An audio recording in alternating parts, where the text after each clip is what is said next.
సంతానలేమి సమస్యకు చక్కటి పరిష్కారం చూపిస్తున్న Riya fertility test baby centre CN hospital Kurnool. మేము అనేక రకాలుగా కొన్ని సంవత్సరాల నుండి కూడా అనేక వీధుల్లో వినాయక చవితి అనేది చాలా గ్రాండ్ గా, అంటే మొట్టమొదటిసారి అన్ని పండగల్లో ఒక మొదటి వినాయకునిగా పండగ పూజ, ఏ పూజ చేయాలన్నా కానీ విఘ్నేశ్వరుని పూజ చేసిన తర్వాతనే అన్ని చేయాలంటారు. కాబట్టి ఆ గణనాథుని ఘనంగా పూజించాలనే విధానంతో ఇక్కడ అమృత అపార్ట్మెంట్ బి బ్లాక్ లో ఉన్నటువంటి సభ్యులు అందరం కలిసి ఇక్కడ ఒక వినాయకుడిని ఏర్పాటు చేయడం జరిగింది. గత సంవత్సరంలో కూడా వేశాం. అప్పుడు ఈశ్వరుడు పార్వతి మధ్యలో ఉన్నటువంటి వినాయకుడిని పూజించాం.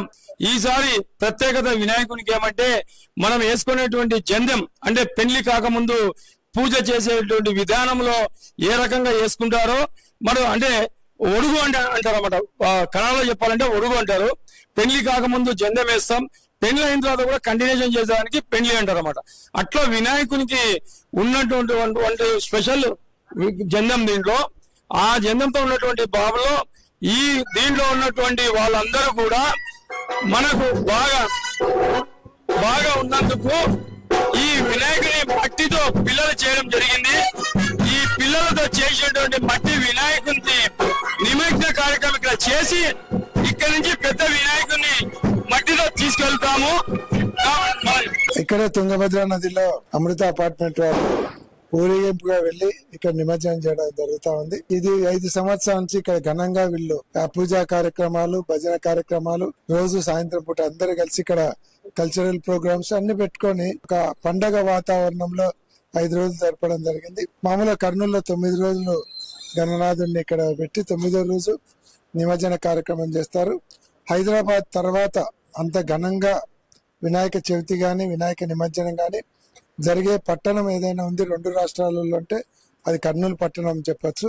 అంత ఘనంగా జరుగుతుంది ఇక్కడ. అన్ని చోట్ల కూడా 9 రోజులు బ్రహ్మాండంగా పూజలు, కల్చరల్ ప్రోగ్రామ్స్, భజన కార్యక్రమాలు, అక్కడే భోజన కార్యక్రమాలు, ఊరంతా ఒక పండగ వాతావరణం ఏర్పడేటువంటి పరిస్థితి ఉంది. అంతేకాకుండా మత సామరస్యానికి కర్నూలు ఒక ఎగ్జాంపుల్ గా నిలబడడం జరిగింది, ప్రతీకగా నిలబడడం జరిగింది. ఎందుకంటే 2 సార్లు బక్రీదు, నిమజ్జనం ఒకే రోజు వచ్చిన అందరూ కూడా కలిసిమెలిసి ఎటువంటి చిన్న ఆటంకం లేకుండా 3 సంవత్సరాలు అట్నే వచ్చినప్పుడు కూడా 3 సంవత్సరాలు నిర్విఘ్నంగా వినాయక నిమజ్జనం చేయడం జరిగింది. కాబట్టి కర్నూలే ఒక వినాయక నిమజ్జనానికి కానీ, వినాయక పండుగ కానీ ఒక ఆదర్శంగా నిలిచింది.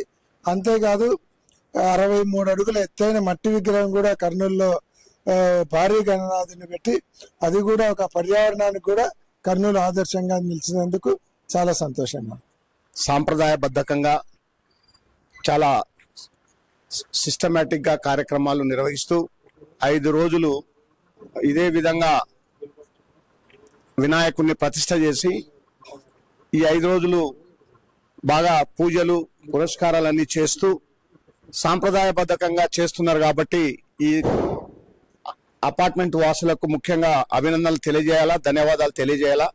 ఎందుకంటే విశ్వ హిందూ పరిషత్ ఈ సాంప్రదాయాలను, ఈ సంస్కృతిని కాపాడడమే విశ్వ హిందూ పరిషత్ ఒక లక్ష్యము.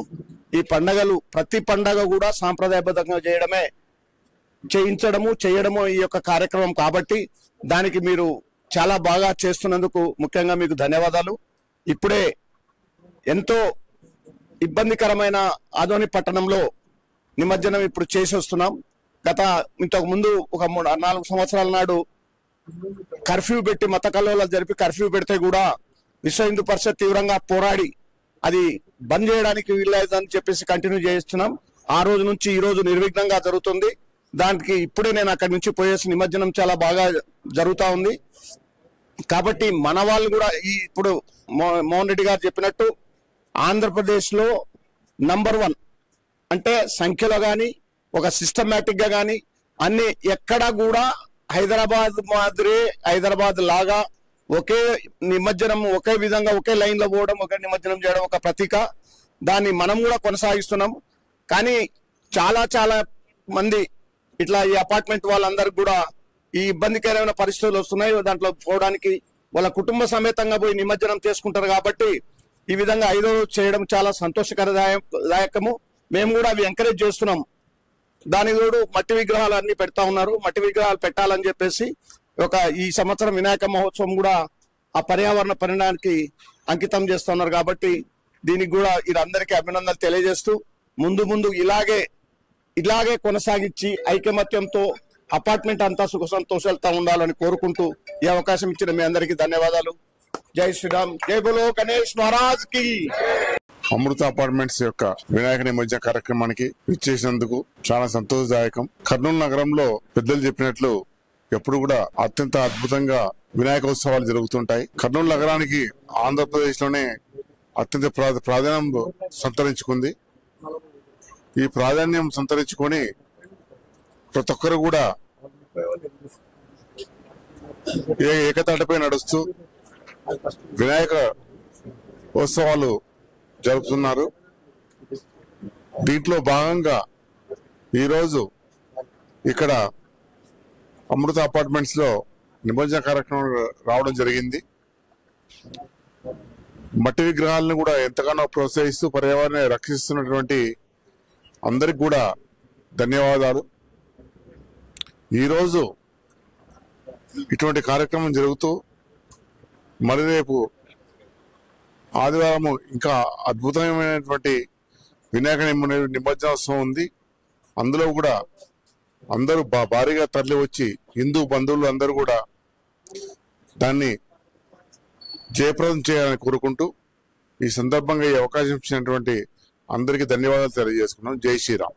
వినాయక చవితి నవరాత్రుల్లో సందర్భంగా 5వ రోజు ఇక్కడ అమృత అపార్ట్మెంట్స్ లో నిమజ్జన కార్యక్రమానికి అన్న వాళ్ళందరి ఆహ్వానం మేరకు వచ్చినాము. లాస్ట్ ఇయర్ కూడా వచ్చినాను నేను. చాలా హ్యాపీగా ఉంటుంది. అందరం కలిసి ఇట్లా మహిళలు, చిన్నారులు, పెద్దలు అందరం కలిసి ఇట్లా ఉత్సవంగా జరుపుకోవడం నిజంగా మన హిందువులకు భగవంతుడు ఇచ్చిన గొప్ప వరంగా భావిస్తాను నేను. అట్లాగే ఇక్కడ ఏర్పాటు చేసిన విగ్రహాలలో కూడా చూస్తాను, పిల్లలు తయారు చేసిన చిన్న చిన్న మట్టి విగ్రహాలు వాళ్ళు ఇక్కడే నిమజ్జన కార్యక్రమం కూడా ఉంటుంది. అది కూడా చాలా గొప్ప విషయం. అంటే పిల్లల నుంచి కూడా మనం అందరం కూడా చాలా నేర్చుకోవాలి. అట్లా ఇక్కడ అమృత అపార్ట్మెంట్స్ లో కూడా 5 రోజులు కూడా వివిధ రకాలుగా గణపతి గారిని పూజించినారు. ఒకరోజు ఆకు పూజ, తమలపాకులతో ఆకు పూజ ఒక రోజు, బిల్వార్చన ఒక రోజు, వివిధ రకాల వంటకాలతో ఒక రోజు, పుష్పాలతో ఒక రోజు, ఇట్లా అందరు మహిళలందరూ కూడా చాలా హ్యాపీగా సంతోషంగా భజనలతో అట్లా దేవుణ్ణి పూజించుకోవడం చాలా సంతోషంగా ఉంది. అందరి హిందూ బంధువులందరూ కూడా ఇలాగే కలిసిమెలిసి ఉండాలని చెప్పని వినాయకుడు అందరికీ ఆయురారోగ్య ఐశ్వర్యాలను ప్రసాదించాలని చెప్పని మనస్ఫూర్తిగా కోరుకుంటున్నాం.